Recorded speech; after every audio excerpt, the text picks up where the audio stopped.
छात्रों, आज हम वाक्य भेद के बारे में अध्ययन करेंगे।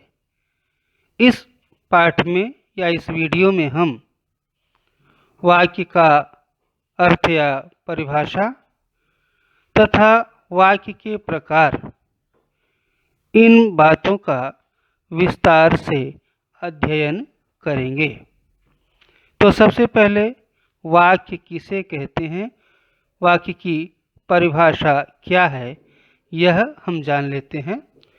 दो या दो से अधिक पदों के सार्थक समूह को वाक्य कहते हैं। यहाँ पर एक शब्द आया है पद। पद और शब्द में अंतर यह होता है कि जब कोई शब्द अलग रहता है तो वह शब्द होता है, और वही शब्द जब वाक्य में व्यवस्थित क्रम में रख दिया जाता है तो वह पद कहलाता है। वाक्यों को निम्नलिखित रूपों में वर्गीकृत किया गया है, अर्थात वाक्यों को मुख्य रूप से दो भागों में बांटा गया है। रचना की दृष्टि से वाक्य के प्रकार और अर्थ की दृष्टि से वाक्य के प्रकार। तो पहले दिया गया है रचना की दृष्टि से वाक्य के निम्नलिखित तीन भेद होते हैं। पहला है साधारण वाक्य।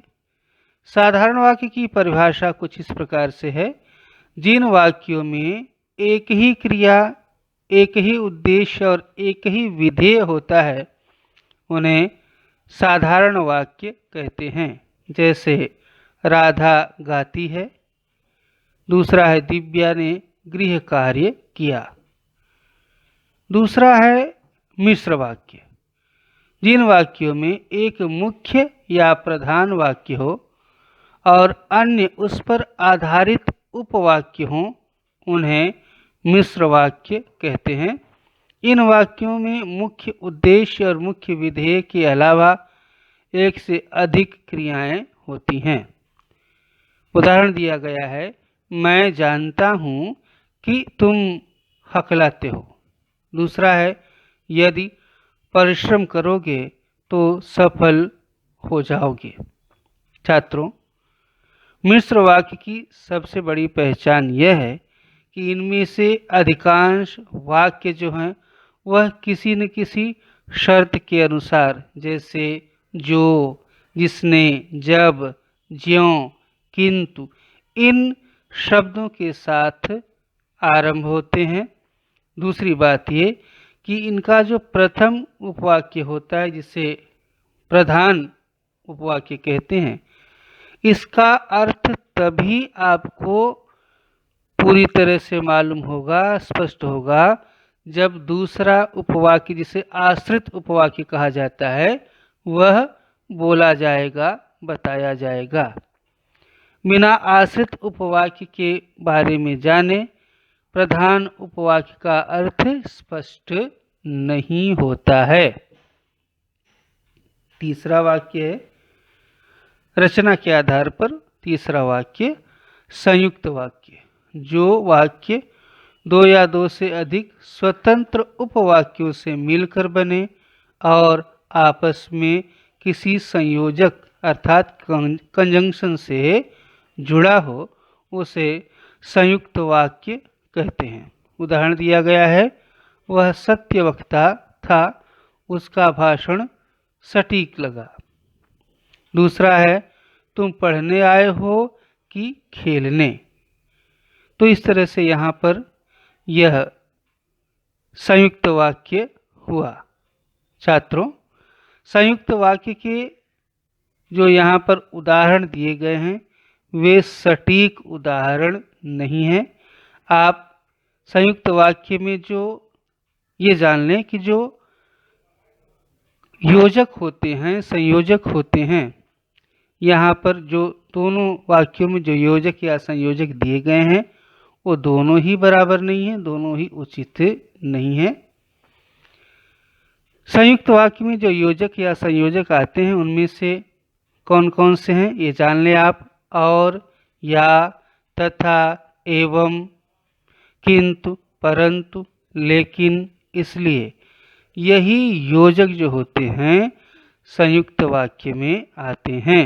जैसे मोहन पढ़ता है और सोहन खेलता है। यहाँ पर मोहन पढ़ता है एक वाक्य है, सोहन खेलता है दूसरा वाक्य है और संयोजक द्वारा इसे जोड़ा गया है।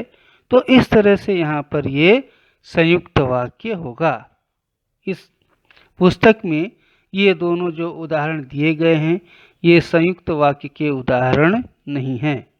दूसरा उदाहरण आप देख लीजिए, वह बीमार था या अस्वस्थ था इसलिए विद्यालय नहीं आया। अब आगे जो अर्थ की दृष्टि से वाक्य के प्रकार दिए गए हैं।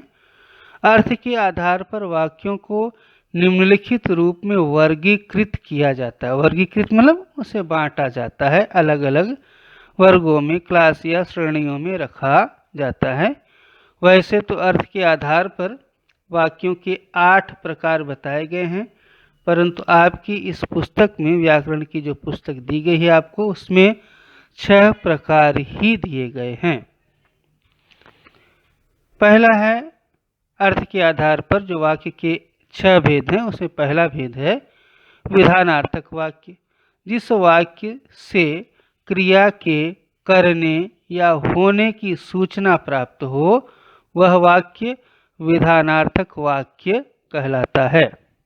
जैसे उदाहरण दिया गया है, मैंने पढ़ाई की, वर्षा हो रही है। दूसरा है निषेधार्थक वाक्य। जिन वाक्यों से कार्य न होने का भाव प्रकट हो उन्हें निषेधार्थक वाक्य कहते हैं। जैसे मैंने शीशा नहीं तोड़ा, मैंने खीर नहीं खाई। तीसरा है प्रश्नार्थक वाक्य। जिन वाक्यों से प्रश्न पूछे जाने का बोध हो उन्हें प्रश्नार्थक वाक्य कहते हैं। जैसे नव्या, तुम कौन सी कक्षा में पढ़ती हो? दूसरा, तुम्हें भूख लगी है? चौथा है आज्ञार्थक वाक्य। जो वाक्य आज्ञा, प्रार्थना या निवेदन का भाव प्रकट करता है उसे आज्ञार्थक वाक्य कहते हैं। जैसे कृपया यहीं रुकिए, यहाँ पर निवेदन का भाव है। तुम बैठ जाओ, यहाँ पर आदेश का या आज्ञा का भाव है। पांचवा है विस्मयादिबोधक वाक्य।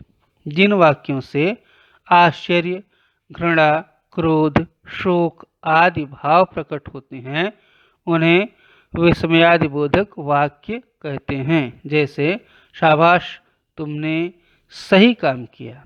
दूसरा, वाह कितना सुंदर दृश्य है। छठवां दिया गया है वाक्य का प्रकार जो अर्थ के आधार पर, वह है संदेह सूचक वाक्य। जिन वाक्यों से संदेह का बोध होता है उन्हें संदेहवाचक वाक्य या संदेह सूचक वाक्य कहते हैं। जैसे क्या आप यह कार्य कर पाएंगे? दूसरा, शायद आज दादाजी टहलने जाएंगे। आगे स्वाध्याय दिया गया है। पहला स्वाध्याय जो है वह है अर्थ के आधार पर वाक्यों के भेद लिखिए।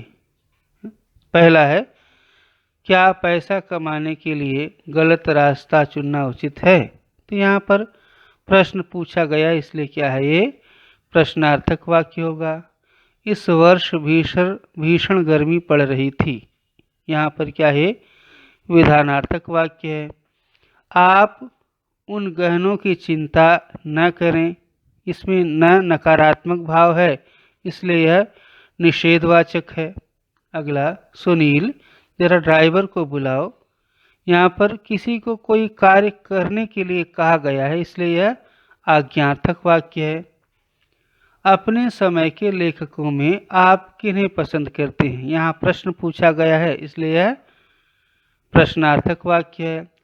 सैकड़ों मनुष्यों ने भोजन किया, यह क्या है विधानार्थक वाक्य है।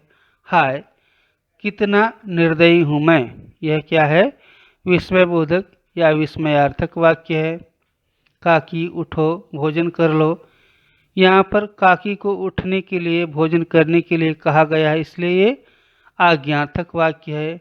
आह कैसी सुगंध है, यह विस्मयार्थक वाक्य है।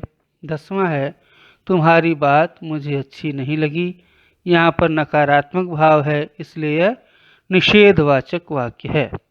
दूसरा प्रश्न दिया गया है कोष्ठक में दी गई सूचना के अनुसार निम्न वाक्यों में अर्थ के आधार पर परिवर्तन कीजिए। जैसे थोड़ी बातें हुई, निषेधार्थक में इसका वाक्य कैसा हो जाएगा, ज़्यादा बातें नहीं हुई।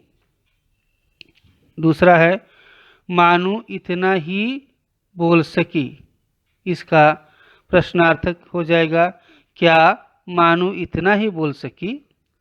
तीसरा दिया है मैं आज रात खाना नहीं खाऊंगा, या नकारात्मक भाव है, निषेधार्थक वाक्य है, इसको विधानार्थक भी बनाना है, तो मैं आज रात उपवास करूंगा।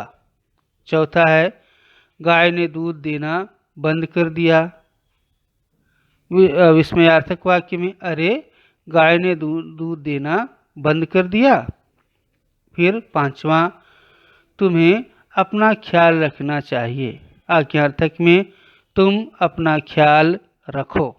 तो इस तरह से ये स्वाध्याय की दूसरा प्रश्न था वह पूरा हुआ।